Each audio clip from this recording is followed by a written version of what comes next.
На крајот на минатиот месец, владата донесе одлука за формирање на работна група за утврдување на реалната состојба со водите во Македонија.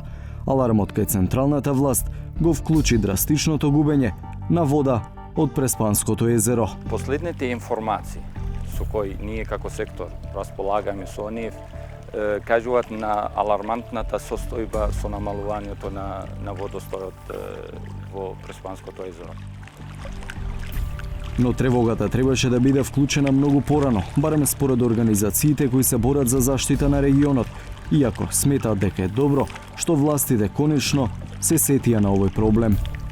Сега има барем некаков интерес за Преспанското езеро и за регионот и за добробитот на регионот. 360 степени провери на терен, зошто Преспа наеднаш ги загрижи надлежните.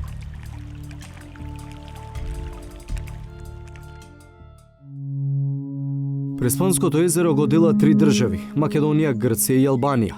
Со тоа ја делат и одговорноста за состојбата на водната површина. Рамсарската конвенција, потпишана пред половина век, го штити езерото како живеалиште од меѓународна важност, особено за водните птици.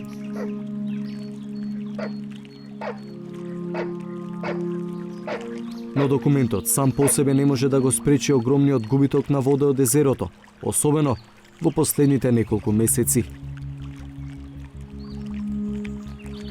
Трагите на столбовите од платформата зад мене најдобро говорат за сериозноста на ситуацијата во која што се наоѓа Преспанското езеро. Местото на кое што сега се наоѓам, до пред само 2 месеци било потопено повеќе од 1 метар под вода. Сега на ова место се појави нова плажа.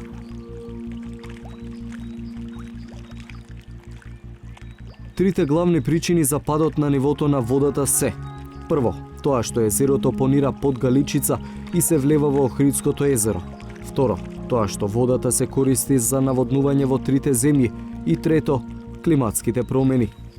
Ајман Алмала, чија работа меѓу другото е да го следи водостојот на Преспанското езеро, смета дека моменталната катастрофална состојба се должи прецена климата, односно на се подолгите сушни периоди. 2007-2008 година ние имавме скоро иста состојба. Така што а после тоа се надмина состојбата со подобрувањето на временските услови, со поголем временски интервал на врнежи, имавме снегови, значи просторната дистрибуција на врнежите така беа на вистина задоволни, а состојбата постепено се нормализира.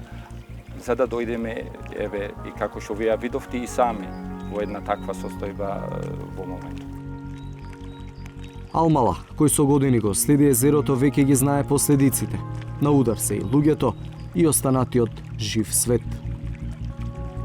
Не само тоа ќе влијате многу негативно на насадите од аспект на користење на водите за наводнување, не само од аспект на снабдување со сладка вода, односно вода за пиење и така натаму, него јас се зборувам алармантноста на тоа какви негативни влијања ќе предонесува ова состојба врз видовите и растенијата и така натаму со кои Преспанскот регион на вистина уникатен заради неговото богатство со такви видови. Кај локалното население се чувствува страв. Кице Карапалевски од село Шурленци цел животот гледува јаболка. Не памети толку големо повлекување на водата од езерото и е загрижен за годинашниот род. Ова е сега најдрастично повлечено езерово, па ќе видиме, пошто и вие сте следоци климатски односи овај промени какви се, доволно снег немат, дождовите се малки и така да и тоа се одрази на езерото. Да се повлечи во таа мера до кај што е сега. Сега се веќе на прагот овие пролетните мразеви, пошто е вака повлечена водата, тука малку сме загрижени во тој аспект.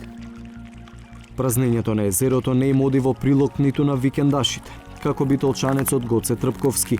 Сепак, тој не е толку загрижен за себе, колку за локалното население.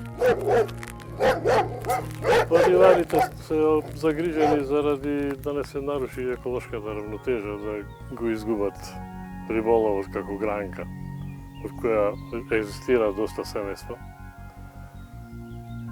И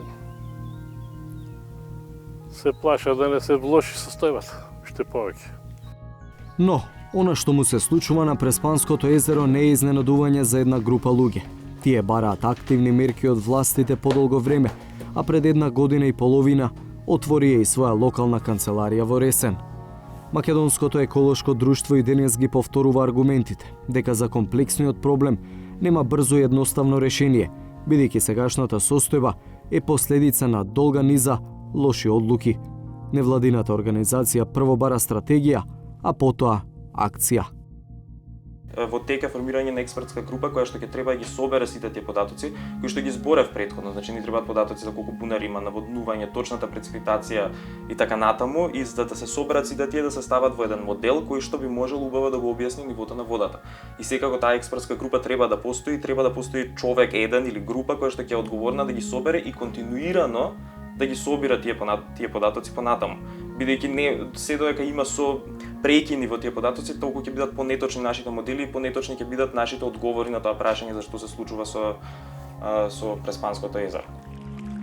Македонското еколошко друштво е дел од регионалната мрежа Преспанет, во која членуваат уште 2 невладени организации од Албанија и од Грција.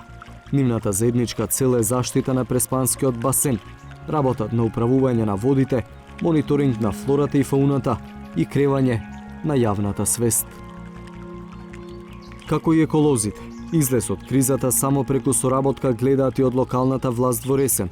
Градоначалникот Живко Гошаревски вели дека таков заклучок бил донесен и на минато неделниот состанок во Министерството за животна средина. Министерот преку дипломатски канали да ги информира институциите во Република Грција и Република Албанија, што поваргу да се направи таа координативна меѓудржавна група на ниво на експерти, меѓутоа и сами ние во нашата држава да ги собериме сите оние дата, податоци, испитувања, студии, сите што ги имаме досега на едно место, да утврдиме дали тие податоци се уште се релевантни, дали треба нови анализи да се направат и во тој контекст што треба во иднина да се превземе. Локалните и централните власти сега ќе бидат насочени кон преписки, анализи и стратегии. И додека се чекаат одлуките на експертите и политичарите, погледите на засегнатите ќе бидат свртени кон небото, бидејќи само врнежи може да ги спасат Преспа, езерото и животинскиот свет барем на краток рок. Долгорочното решение пак нема да падне од небо, зашто ќе биде важно што се прави со водата и на земја.